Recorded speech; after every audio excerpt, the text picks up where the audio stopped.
Assalamualaikum warahmatullahi wabarakatuh. Jumpa lagi dengan Jagoan Pemilu Bawaslu Kabupaten Projo. Kali ini kita akan ngobrol dengan Pak Aliyadi selaku koordinator divisi sengketa. Kita akan membahas membahas tentang konsep keadilan pemilu dalam sengketa. Ini tentu kemarin kita Bawaslu Kabupaten Projo sudah melakukan proses penanganan sengketa. Betul. Baik pemilu maupun pilkada ini sudah komplit. Nah ini kira-kira teman-teman itu kan banyak yang kemudian bertanya, sebetulnya apa sih yang dilakukan Projo, dan tentu barangkali banyak orang yang ingin apa istilahnya menimba ilmu. Intinya kita di sini hanya sharing bersama, ngobrol tanpa ada tendensi menggurui dan sebagainya. Kita hanya ngobrol santai di Forum jalur pemilu ini. Jagoan Pemilu. Kita nanti ngobrol di forum Jagoan Pemilu. Gini Pak Ali, bahwa dalam penanganan sengketa itu kan memang lahir dari sebuah konflik kepentingan ya.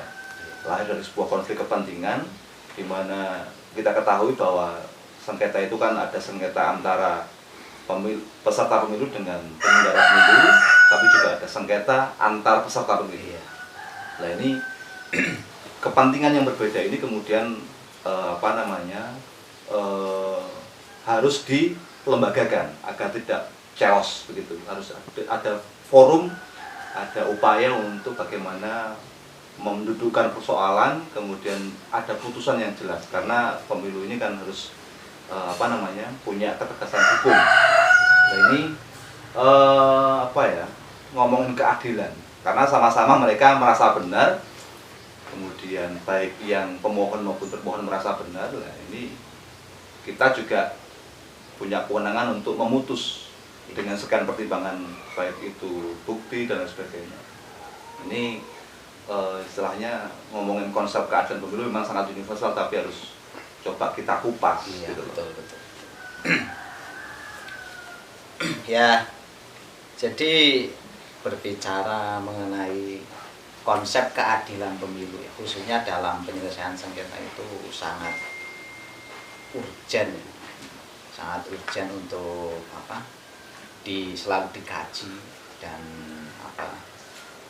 disampaikan tentunya ke masyarakat bahwa sebenarnya undang-undang pemilu ya, peraturan perundang-undangan yang ada ini kan sudah menyediakan satu konsep keadilan pemilu ya, saat pelaksanaan atau penyelenggaraan pemilu maupun pemilihan. Nah, melalui apa? Tentunya satu melalui peraturan yang sangat jelas dan tegas yang mengatur bagaimana penyelesaian satu persoalan hukum dalam pemilu. Kalau berbicara persoalan hukum kan kita mengenal ada masalah pelanggaran pemilu, kemudian ada yang masuk kategori sengketa. Pelanggaran ya ada pelanggaran yang sifatnya administratif, pidana, kemudian kode etik penyelenggara. Kemudian kalau sengketa ya yang kita tahu ada sengketa proses dan sengketa hasil. Dan itu sudah sangat jelas dan tegas diatur dalam undang-undang, khususnya bagaimana mekanisme penyelesaian sengketa proses pemilu. Kalau kita merujuk banyak pendapat dari ahli dan lembaga yang bergerak dalam bidang pemilu kan, atau mungkin yang paling banyak dirujuk ini kan pendapatnya dari IDEA, itu berpendapat bahwa keadilan pemilu itu ya yang dimaksud adanya atau wujud dari keadilan pemilu yaitu adanya suatu jaminan terselenggaranya pemilu, baik itu prosedur dan pelaksanaannya, terus keputusan yang diambil dalam pelaksanaan pemilu itu sesuai peraturan yang ada, sesuai rule of the law yang ada. Kemudian adanya mekanisme yang disediakan bagi permasalahan-permasalahan yang muncul, misalnya hilangnya hak pilih itu kemudian bisa diselesaikan. Ada mekanisme yang disediakan. Ada mekanisme yang disediakan, mereka bisa mengakses, kan, mengikuti persidangan dan mendapatkan keputusan. Nah, ini yang dimaksud salah satu pendapat dari lembaga yang bergerak dalam bidang pemilu, IDEA itu. Ya, artinya memang keadilan itu sebetulnya tidak hanya satu bidang putusannya yang adil, tapi juga dari rangkaian seluruh proses ya. Prosesnya. Bahkan kalau menurut saya, kalau saya coba membaca itu bahwa keadilan itu juga upaya pencegahan itu bagian dari mewujudkan keadilan. Betul. Jadi saat pelaksanaan ada potensi mungkin akan terjadinya pelanggaran, kemudian bisa dicegah. Bahkan kalau kita berbicara pencegahan juga sangat luas ya, berbagai macam metode pencegahan. Ya itu benar, Bro Rinto, ini pencegahan juga masuk dalam bagian dari penegakan keadilan pemilu. Ya memang proses untuk memberikan jaminan keadilan dalam proses sengketa ini memang merupakan tanggung jawab yang berat bagi kita, bagi Bawaslu. Di samping secara prosedur kita juga harus mendudukkan pemohon dan termohon itu sama, karena kan keadilan itu kan sesungguhnya kan persamaan hak di mata hukum kan. Ya. Pemohon maupun termohon juga harus secara proporsional ditangani.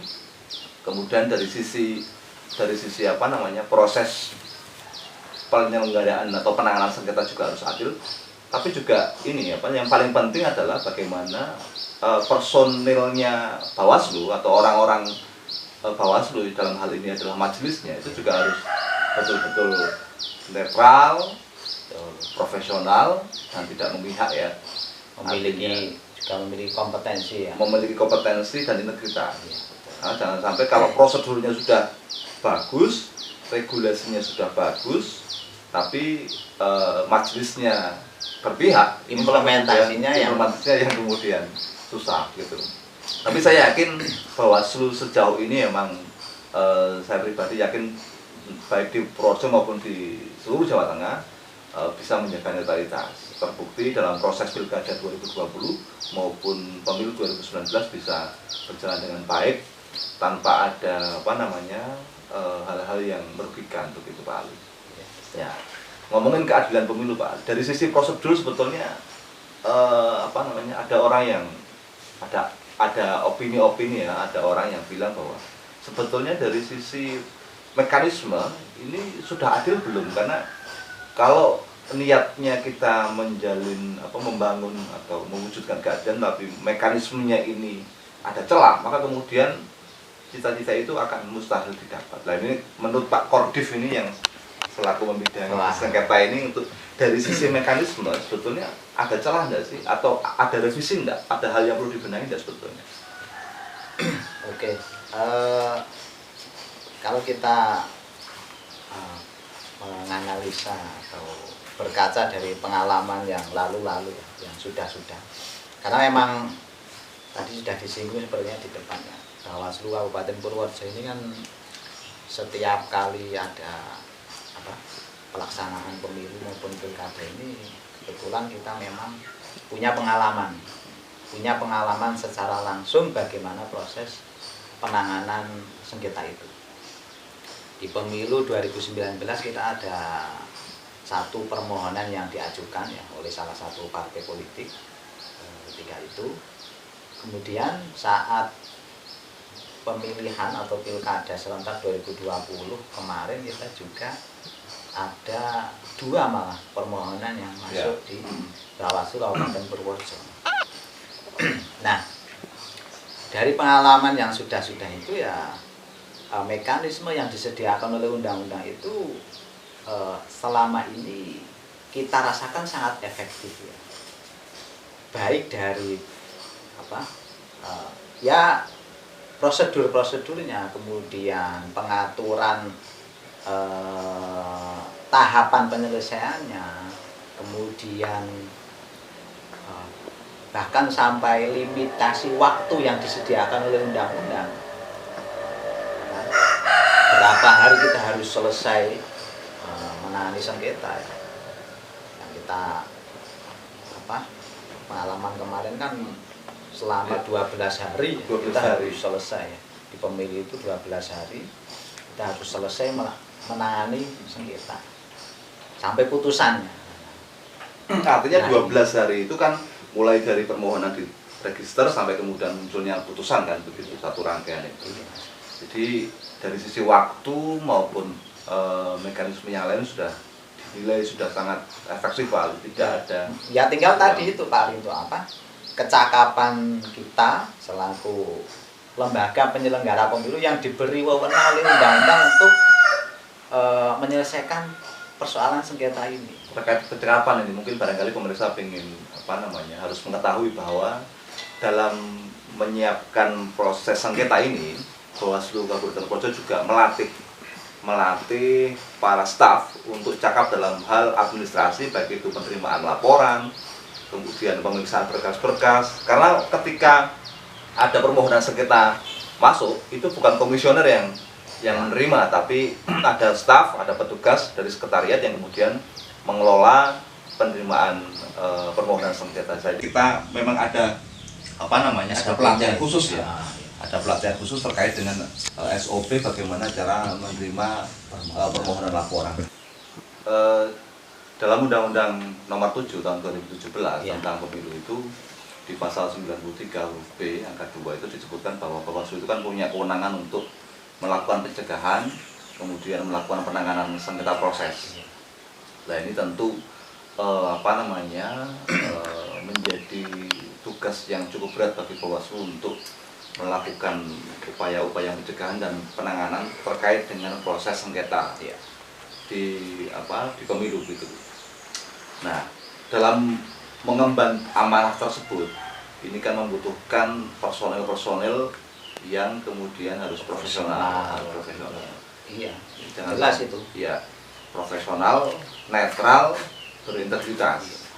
Jadi ini barangkali ada yang menilai bahwa dalam proses penanganan sengketa di Bawaslu Projo ini kira-kira ada godaan-godaannya nggak?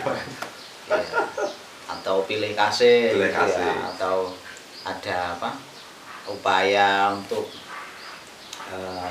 menyogok, nyogok ya istilahnya ya. Suap Pak. Suap politik. Jelas yang pertama berbicara penyelenggara pemilu yang profesional, menjaga integritas dan menjaga netralitas itu suatu harga mati ya bagi penyelenggara pemilu. Harus kan, karena itu apa yang penyelenggara pemilu ucapkan saat pengucapan sumpah janji, nah, itu harus dilaksanakan. Nah, kalau melanggar itu berarti ada pelanggaran kode etik, dan itu tentunya bisa dilaporkan ke DKPP, Dewan Kehormatan Penyelenggara Pemilu. Nah, profesional, integritas, kemudian netral itu yang selama ini ditekankan khususnya di Bawaslu Kabupaten Purworejo. Kita tahu yang Pak Rinto, kita ada 5 komisioner ya, ada Pak Holik, ada Pak Rinto, ada Bu Ani, Pak Ayis, dan saya sendiri. Kemudian ada sekretariat. Ya, selama penyelenggaraan pemilu 2019 sampai pilkada 2020 itu sangat menjaga 3 asas ini, asas bagi 3 sikap dan perilaku yang harus dimiliki oleh penyelenggara pemilu ini, profesional, integritas dan netralitas. Dan tentu itu selalu ditingkatkan setiap waktu, ya kan? Baik melalui bimbingan teknis, ya kan, diklat yang diadakan oleh Bawaslu RI, Bawaslu Provinsi. Nah, yang saat ini kita rasakan dan Mbak Rin itu kan ya selama kita kemudian menangani kasus-kasus permasalahan hukum pemilu maupun pilkada itu ya selalu kita jaga. Bahkan Pak Ali ya, Iya. netralitas, imparsialitas, profesionalitas itu kan tidak hanya berlaku bagi jajaran pimpinan, tapi juga para staf, ya, para petugas-petugas itu yang kemudian menerima permohonan, kemudian terlibat dalam proses-proses persidangan, itu juga wajib kemudian ikut profesional, harus tetap netral, karena kita ketahui juga kan ada peraturan di KPP juga yang mengikat perilaku ya. Iya. Perilaku baik perilaku jajaran pimpinan Bawaslu maupun sekretariat begitu. Artinya sekretariat itu yang mengelola administrasi dan lain sebagainya itu memang harus menjaga. Jangan sampai kemudian ada dokumen-dokumen yang kemudian bocor keluar. Bisa saja itu nyogok pimpinannya nggak bisa, maka kemudian nyogok lewat sekretariat. Nah, itu yang harus sangat kita hindari ya. Ya. Kita pastikan di Bawaslu Purworejo itu tidak ada itu ya. Apalagi sampai ada penerimaan barang atau bahkan uang, itu jelas haram ya bagi penyelenggara pemilu, haram ya. Kecuali ya ada yang bergerak di bidang ekonomi, nah jual beli yang sah. Tapi kalau saat proses mengawasi penanganan pelanggaran, penyelesaian sengketa, jelas kita pastikan tidak ada hal seperti itu. Kita sangat profesional, ya kan? Bahkan dari sekretariat tadi disinggung Pak Rinto, bagaimana tata cara atau SOP ya, standar operasional prosedur menerima dokumen permohonan, limitasi waktunya, kan? Batas waktunya mengajukan permohonan, staf harus tahu, ya kan? Dan wajib Pak. Bahkan kalau pemohon itu masih belum paham betul prosedurnya kan, tidak segan-segan sekretariat kita memberi penjelasan, bukan konsultasi ya, memberi penjelasan, karena ya tadi dalam rangka menegakkan atau menjunjung tinggi asas keadilan pemilu. Yang barangkali perlu dipertahankan begini Pak, yang kan asumsi orang kan berbeda ketika melihat pemohon itu adalah incumbent. Oh ya. Dan kemudian yang baru, pendatang baru. Nah ini yang perlu kita, kalau selama ini yang kita pernah alami itu kita selalu mengedepankan pelayanan yang prima, artinya tidak melihat entah itu incumbent maupun yang baru, sama-sama kita layani kalau mereka mengajukan permohonan, baik itu penanganan pelanggaran maupun sengketa proses. Iya. Nah itu yang kemudian perlu kita pertahankan, jangan sampai kemudian ada asumsi wah ini kalau incumbent yang mengajukan maka akan diberikan pelayanan khusus, pelayanan yang prima. Ya jelas tidak ya. Semuanya sama ya. Kita maksimalkan pelayanan yang setara dan seimbang bagi semua, khususnya peserta pemilu maupun pemilihan. Meskipun begini Pak Ali, meskipun kalau incumbent itu kan relatif dia punya modal ya, punya modal, baik itu modal kekuasaan, modal jaringan, modal finansial. Tentu pressure-nya memang kita rasakan berbeda ketika yang baru gitu loh. Tapi ini kan memang harus kita harus profesional Pak Ali ya, staf juga harus profesional. Entah itu incumbent maupun yang baru tetap kita layani dengan baik. Jangan sampai kemudian di belakang hari ada masalah kode etik, ini ada pelayanan yang tidak sama begitu. Ini kan kemudian akan melahirkan pelanggaran kode etik gitu Pak Ali. Jelas ya, tadi kesetaraan ya. Iya. Kalau dalam ini ya kesetaraan itu diperlakukan sama. Terus kemudian ini perlu kita pertahankan karena yang paling berat bagi saya itu kan bagaimana menjaga kepercayaan masyarakat. Iya, trust publik. Bagaimana Bawaslu ketika melakukan penanganan pelanggaran maupun penanganan sengketa proses. Maka jangan sampai kemudian masyarakat atau peserta pemilu menilai Bawaslu itu nanti bisa dipermainkan, bisa dikondisikan. Ini kan yang menjadi masalah. Artinya nanti ketika ini terjadi, maka kemudian proses demokrasi yang ada di Bawaslu akan terganggu. Nah, ini butuh kesadaran semua pihak sebetulnya untuk mendorong ini. Dan kita ya di Bawaslu tetap berusaha agar tetap netral, profesional, imparsial, sehingga proses pilkada maupun pemilu bisa berjalan dengan lancar. Iya. Sudah cukup lama ini kita ngobrol ya. Iya. Sudah cukup Namanya lama. jagongan pemilu, Pak. Ya, diminum dulu Pak Ali. Sepertinya benar-benar di alam terbuka ini ya. Ya, jadi suasana baru, semoga menjadi inspirasi baru Pak Ali. Ya, mungkin kita cukup ya, ketemu lagi di episode jalur berikutnya. Semoga obrolan ringan ini bisa memberikan manfaat bagi semuanya. Assalamualaikum warahmatullahi wabarakatuh. Waalaikumsalam.